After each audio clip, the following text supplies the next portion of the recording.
તો કહેવાય હો, બાકી લેવા આવે ને તે બહુ દુઃખ થાય. લઈ જાય તારા ધામમાં. હે કેવું હેલું છે પણ જાવું બહુ અઘરું છે. અરજી અત્યારે ત્યારે પાસ થાય ને. 200 રૂપિયા પ્રાગજીભાઈ સાંગાણી તરફથી મૂંગા પક્ષીઓ માટે આપવામાં આવે છે. ખૂબ ખૂબ ધન્યવાદ. વાહ. સ્વર્ગસ્થ નંદુબા અને પોપટ દાદા 22 ના સ્મરણ અર્થે ચકલાના શરણ માટે 1100 રૂપિયા રોકડા આપવામાં આવે છે. એક વખત જોરદાર તાળીઓથી વધાવી લો મિત્રો. આ અરજ આજ કરવાની છે કે સમય આવે તો મને ને તમને લઈ જ જવાના છે. જે રસ્તે જવાનું છે એ ફાઇનલ છે, નક્કી છે. પણ આ જીવાત્મા આ કંચન રૂપી કાયા લઈ અને આ દેહ રૂપી સંસારની અંદર આવ્યા છે. પણ સારા કર્મ કરે અને પાછળ સારા સંતાનો થાય અને એની પાછળ ઓલા નથી કહેતા એક બાપ મરી ગયો ને તે ખાટલા પડ્યો હતો બરોબર મરવાની તૈયારી ઢાણી ઉપર.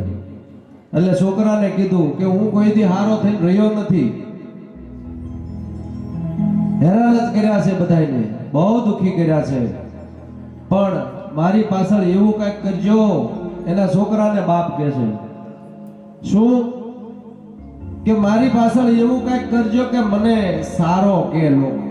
મેં અત્યાર સુધી જિંદગીમાં સારું કામ કર્યું નથી, પણ તમે મારી પાછળ કંઈક એવું સારું કામ કરજો કે લોકો મને સારો માણા કે. થોડા દિવસ થયા, બે ભાઈ ભેગા થયા કે બાપાએ ગાળ્યું સિવાય બીજું કઈ કામ નથી કર્યું, સમાજમાં કોઈને ભેગા નથી રહેવા દીધા, સોસાયટીમાં સારું કામ થવા નથી દીધું. બાપાએ આવા જ કામ કર્યા છે. બાપા કહેતા ગયા છે કે મને રૂડો દેખાડે એવું કઈક કામ કરજો. નાનો કે મોટા હું કરું? મોટો કે તું કે ને હું કરવું? બાપની પાછળ કઈક બાપ ઉજળો થાય એવું તો કરવું જોઈએ ને. બાપના વખાણ કરે એવું થાય એવું કે બાપાએ શું કર્યું આખી જિંદગી કે ગાળ્યું દીધી ગામને. આપણે ધોકા લ્યો,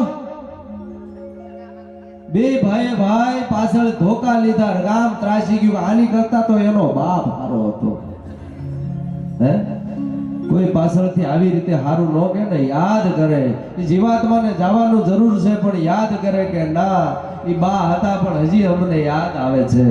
ઈ માં હતી, ઈ ભાઈ હતો, ઈ પરિવાર હતો, ઈ યાદ કરે. ઈ જીવનની મજા છે.